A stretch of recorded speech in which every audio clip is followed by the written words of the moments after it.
Рязко скачаме. Да. Рязко, заровил си се тук. Последна информация да видиш. Искам да намеря самата статия по темата, която следва. Аз посрещам в студиото вече Кин Стоянов, журналист. Изключително интересна ми стана въпросната статия, която Марио търси в момента за невидимите фактори в Пловдивския университет. Точно така. Какво те накара да се заровиш в Пловдивския университет? И то не е толкова ровене, а доста явно, влизайки на сайта, просто виждаш и доколкото можеш да мислиш и да си задаваш въпроси. Излиза, че си е направо ровена, защото си е години назад проблема.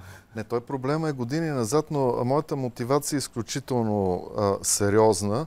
Тя проистича, ако щеш, от така чисто някои неща, които на мен професионално ми се случиха. Значи, омръзна ми хора, които така не могат да покажат големи качества в занятието, което упражняват, да тормозат и да мачкат хората, които си разбират от работата и могат да се упражняват. Същото се случва в момента с физическия факултет на Пловдивския университет Паисий Хилендарски, където наистина едни невидими фактори. Те са невидими, защото в науката, когато един учен трябва, така ако щеш, дори и за хората, които са лаици, да бъде представен, той има един измерител. Този измерител са неговите публикации и научни публикации в научни издания и доколко тези публикации са цитирани от други научни публикации. Това се нарича H-фактор и това говори за мястото на един учен в целия научен свят. Сега... H или H-индекс го определяш. Точно така, да. Да кажем конструкцията, която първоначално още виждайки те води към мисълта, че тук нещо не е като хората. Говорим за един какъв беше физическия факултет към Пловдивския университет. Откъде се явява интересът конкретно към позициите в точно този физически факултет в Пловдив? Така че, да речем, да говорим с имена, които виждам в статията. Професор доктор Невена Милева. Точно така. Тя е заместник-ректор. Тя е заместник-ректор и едновременно с това и заместник-декан на физическия факултет. Изобщо, очевидно, тези фактори в Пловдивския университет много обичат административните позиции. И приема се, че това не е конфликт на интереси. Разбира се, нито закона за висшето образование, нито правилника на Пловдивския университет така има конкретна забрана срещу вземането на тези две позиции, но съгласете се, че е малко комично.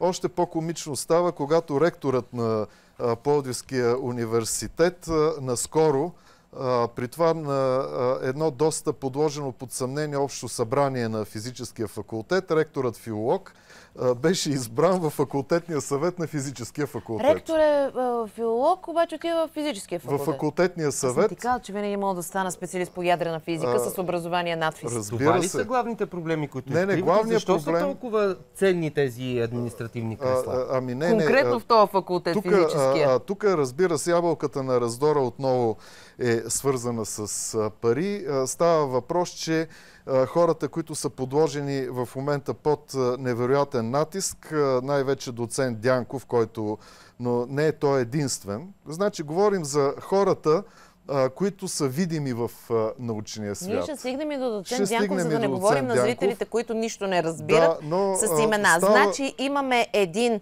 заместник ректор на Пловдивския университет. Той е и заместник декан на физическия факултет. Обаче, ако потърсите кой е декан на физическия факултет, изведнъж откривате две имена. Че как така става едновременно да има две имена? Университет. В сайта на Пловдивския университет срещу декан на физическия факултет откриваш веднъж доктор Желязка Райкова и веднъж професор Тинко Евтимов. Да, професор Тинко Евтимов е законно избрания декан на физическия факултет, който обаче подава оставка през 2014 година и тогава ректорът Запрян Козлуджов назначава временно изпълняващ длъжността декан, само че съгласно Закона за висшето образование, 2 месеца след оставката на професора трябвало да има избор. Редовен избор за декан и този временно изпълняващ длъжността декан не може да стои повече от 3 месеца на тая позиция. За да обясним на хората голямото любопитство към физическия факултет, имаше ли такова голямо, имало ли е във времето назад, такова голямо любопитство към физическия факултет, преди там да започнат да идват доста пари, като безвъзмездна помощ от Министерство на икономиката по процедури за развитие на приложните изследвания в изследователски организации в България. Значи там в този факултет влизат много пари по някакви такива програми. И не само това, защото екипът на професор Тинко Иванов успява да вдигне този факултет на едно наистина много добро равнище.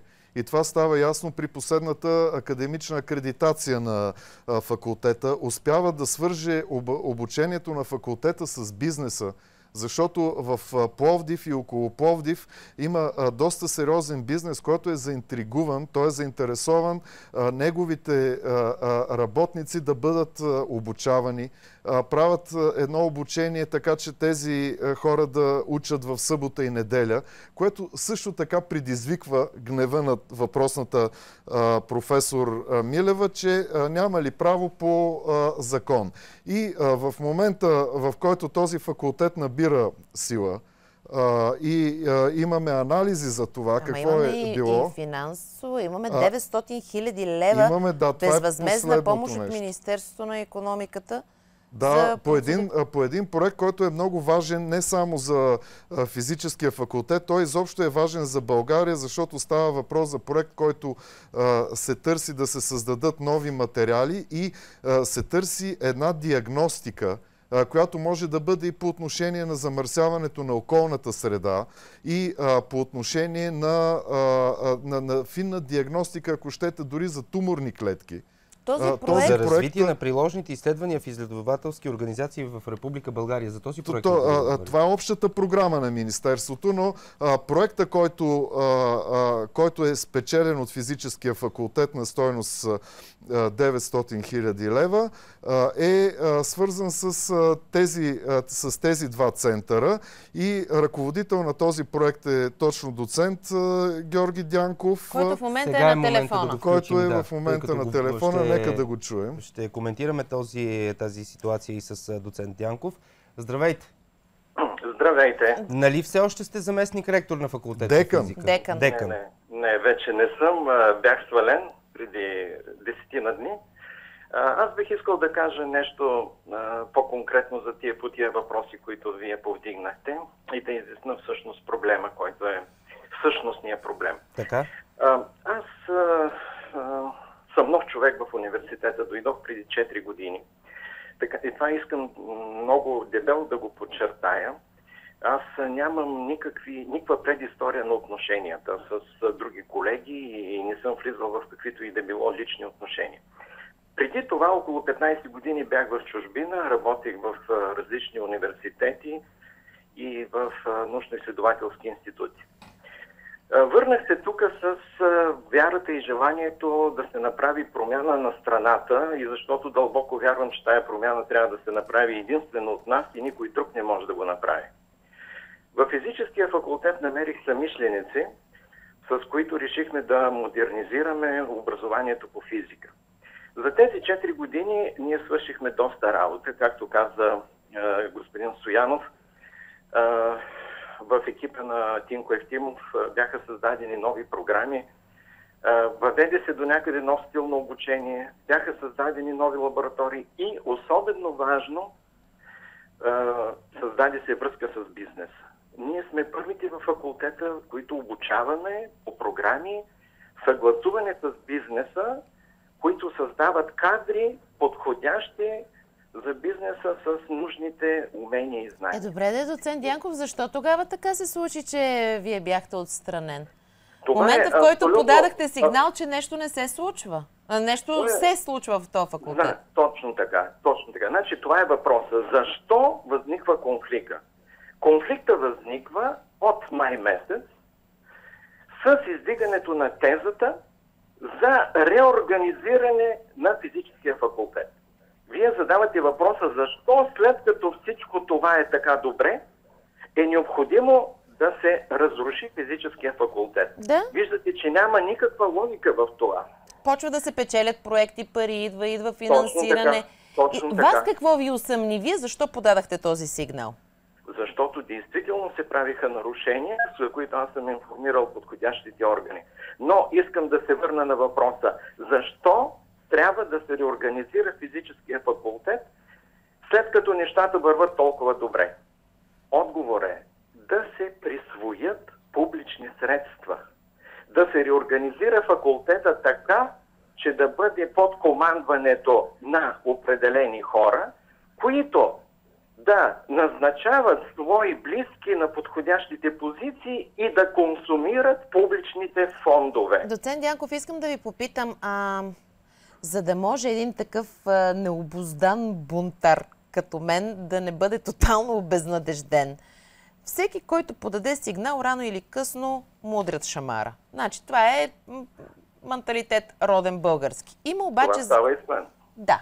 Има обаче закон, който казва: всяко лице, подало сигнал за нередност, е защитено съгласно действащото законодателство от уволнение или понасене на друг негативен ефект вследствие и като резултат от подаването на този сигнал.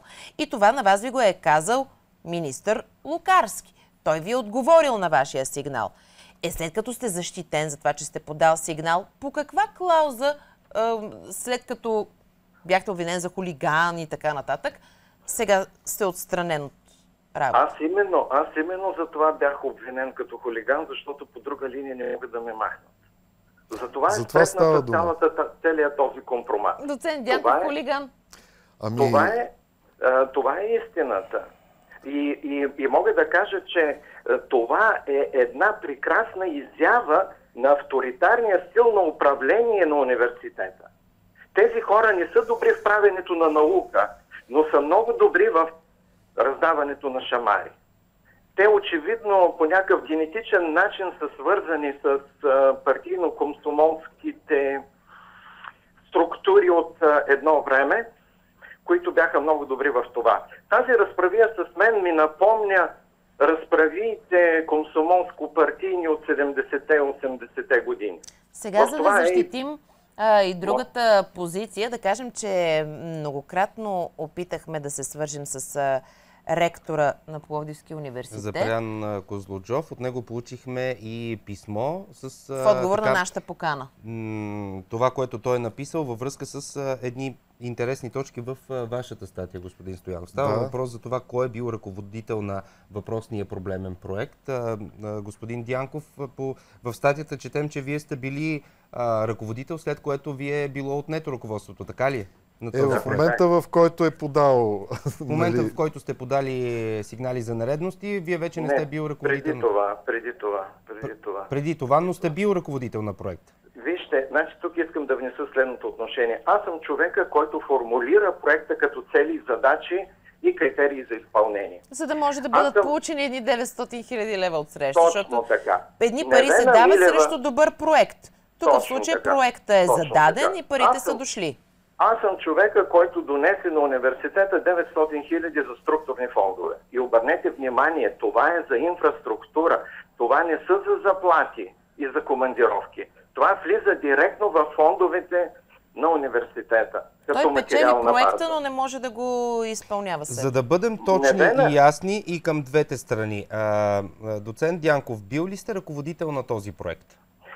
Значи, аз съм научен ръководител на този проект. Проектът е подписан в Министерството от представител на бенефициента, на юридическото лице, което в случая е направено от Невена Милева. Невена Милева може да се разпорежда единствено административно с проекта. За съжаление, договорите, които предоставя за подписване Министерството на икономиката, не са съвсем коректни, защото те губят, значи подписват се само от един човек и по такъв начин се губи истинското авторство на проекта. Не е така, както, например, правят фонд научни изследвания. Там има научен ръководител на проекта и представител на администрацията на организацията, към която работи научния ръководител. В писмото си до News 7 и до още нещо, професор Козлуджов казва, че вие реално никога не сте бил ръководител на този проект. Само го е измислил. Аз ще попитам професор Козлуджов, ако не съм бил ръководител, като какъв съм се явявал пред управителния съвет на научно-производствена дейност, за да защитавам проекта. Защо проектът до юни месец се наричаше в университета проектът Дянков? Тоест, казвате, че професора лъже, така ли? Аз казвам, че професора, да, определено. Това смяна на думички, Марио. Не е въпрос за лъжа, тук е въпрос на еквилибристика. Веднага мога да коментирам. Става въпрос за еквилибристика. Естествено, че съгласно закона за висшето образование, ректорът на един университет е този, който управлява и представлява университета. И естествено, че когато се сключва договор между висшето учебно заведение и Министерството на икономиката, естествено, че договорът трябва да бъде сключен или от ректора, или от специално упълномощено от негово лице. За да сме обаче на 100% коректни, вие сте разследващ журналист в този случай. Откъде имате информация, че господин Дянков е бил, доцент Дянков е бил ръководител на проекта? Ами запознах се с проекта. Беше ми представен, запознах се с проекта. Аз също се опитах да се свържа с ректора на Пловдивския университет. Дори така съвсем случайно проведох и един разговор с него по въпроса за легитимността на временно изпълняващия длъжността декан на физическия факултет. Разбрах неговата позиция, после получих мнението на неговите юристи. Все още не съм коментирал с ректорът на Пловдивския университет въпроса с проекта, защото аз изчаквам проверката в Министерството на икономиката да мине и бих искал да го коментирам единствено на базата на тази проверка. В това разследване искам да те попитам, ако ние с Марио напишем един проект за предаване. Айде да не е предаване, ами защитим необходимостта да търсим европейско финансиране, за да направим отделна рубрика в още нещо, да кажем. Айде, нека да бъде предаване. Да, добре. И ние го напишем като авторство. То е толкова добро, ние сме автори на този проект, че печели въпросните пари. Тези пари трябва да влезат в телевизията, не конкретно при мен и при Марио. И телевизията трябва да подпише договора. Телевизията подписва договора, а не аз и Марио. Да. Така че доцент Дянков като автор на проекта, за който са дошли тези 900 хиляди лева, не подписва договора. Договора се подписва от страна на университета. На вас ви казват, вие печелите този проект и на вас ви казват, ма вие няма да го водите това. Ти няма да го водиш. Вие го измислихте много хубаво, взехме тук едни 900 хиляди лева, обаче имаме по-подходящи хора. Същата работа. Бих искал да добавя, че това не е прецедент. Първия откраднат проект от Милева в университета. Това всъщност е втория откраднат проект. Заинтересувайте се по отношение на технологичния център, където тя много парадира, че е ръководител на проекта. Кой е създал проекта? Тя ли го е създала? И защо тя го ръководи? Поради какви причини? Как продължава от тук нататък случката? Преподавателите, прочетахме, че са загрижени за бъдещето на физическия факултет. От тук нататък не очаквам някой да надигне глас във ваша защита, защото ще го последва вашата ситуация. Може би няма да работи. Има честни учени, които го подкрепят. Бих искал пак да отговоря кратко на този въпрос. Ние сме създали един анализ за състоянието на факултета и сме дали една програма за развитие на факултета. Мисля, че тази програма е основана на научни принципи и на общоприети критерии за оценка, които, между прочим, напълно съвпадат с критериите за оценка на университети, които сега приема Министерството на образованието. Панически се бяга от университетското ръководство за обсъждане на тази програма. панически, истерически се бяга от това. Те поискаха общо събрание на физическия факултет, за да обсъди. Да говорим и фактически такова общо събрание в нарушение на правилника на Пловдивския университет и на Закона за висшето образование не беше насрочено, но задуха вятъра на подмяната и беше насрочено едно друго общо събрание, което на практика да санира вече незаконното пребиваване на Желязка Райкова като временно изпълняваш декан. Това ли е събранието, в което вие казвате в статията, пишете, че де-факто доцент Дянков едва не отнася боя, защото иска да получи екземпляр от предложението? Това е едно предишно. Това е едно предишно За това събрание искам да говорим, защото имаме и в писмото от професор Козлуджов имаме съвсем различна позиция. Две неща, които се разминават. Какво, дето е обвинен за хулиганство? Да, да бъде уволнен дисциплинарно. Това казвате вие в вашата статия. Това, което вие сте достигнали като факти. След като професор Козлуджов му поиска обяснение, само че това обяснение, което той му поиска вместо, както е по кодекса на труда, че работодателя при наличието на такъв конфликт, когато поиска обяснение, той трябва да вземе обяснение, за да се запознае с фактическата страна на нещата. А още в първото изречение на нареждането за обяснение от ректора на Пловдивския университет, на практика, без да е взел обяснението на доцент Дянков, той вече е квалифицирал поведението на доцент Дянков като хулиганско. Значи тук на практика при едно трудово дело това обяснение пада веднага в съда, според мен. Без да съм юрист, смятам. И другото, което е тази вендета срещу доцент Дянков стигна до там, че дори му инсценираха бързо производство за хулиганство, което обаче беше прекратено от съдията. Аз, между другото, ще бъда много щастлива, ако не говорим по листове, а доктор Козлуджов вземе, че застане пред камерите на ТВ7 и на Нюс 7. Той беше написал в писмото, че точно днес не може да присъства, но остава отворен за следващи предавания да присъства. Доцент Янков, вярно ли е, че едва не сте отнесли боя на това заседание? Да, всъщност бития съм аз, а не някой друг. Значи те се нахвърлиха върху мен, за да вземат прочетения документ, който ме обвиняваше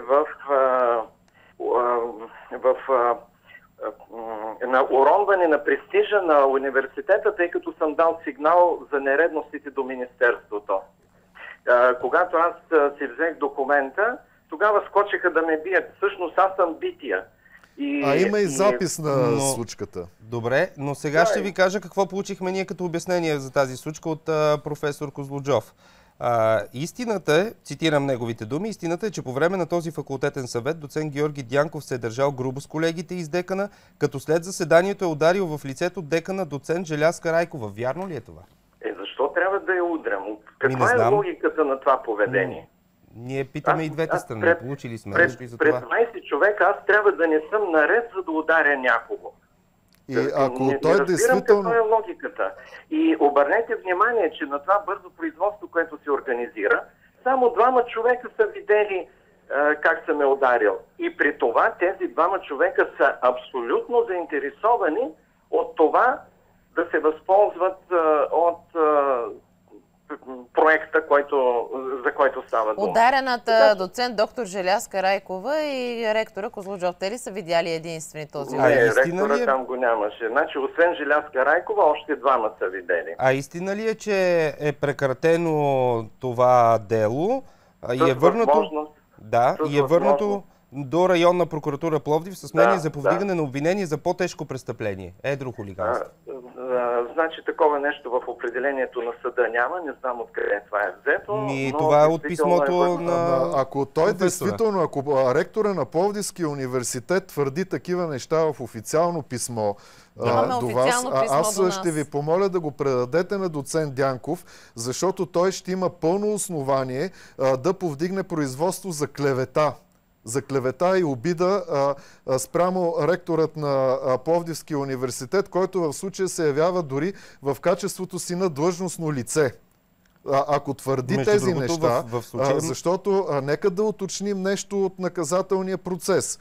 Прокурора не е просто обвинител, прокурора е защитник на обществения интерес. И ако доцент Райкова твърди едно, доцент Дянков твърди друго, прокурора в това предварително производство трябва да разгледа тези обстоятелства и да реши кой е прав и да не стане така, че да се повдигне производство срещу този, който е прав. Пак Марио не мога да ми каже, че не става въпрос за пари, както и в миналия разговор. Говорим за едни 900 хиляди лева.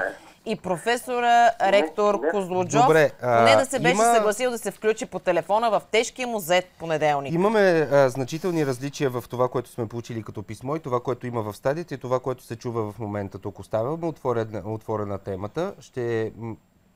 След като сте разследващ журналист, за вас стана интересно, ще ви препратим и това писмо, което е отговор от професора, както и на доцент Дянков ще го препратим. Искрено се надявам, че ще им стане интересно и на всичките родители, чието деца учат и на които им плащат и квартири, и образование в Пловдивския университет. Ние се занимаваме кой кого ударил на събранието. И с такъв университет ли Пловдив ще стане европейска столица на културата през 2019 година, бих искал да попитам. Ще се надяваме тримата да ви съберем в нашото студио и да изясним кой е прав, кой е крив.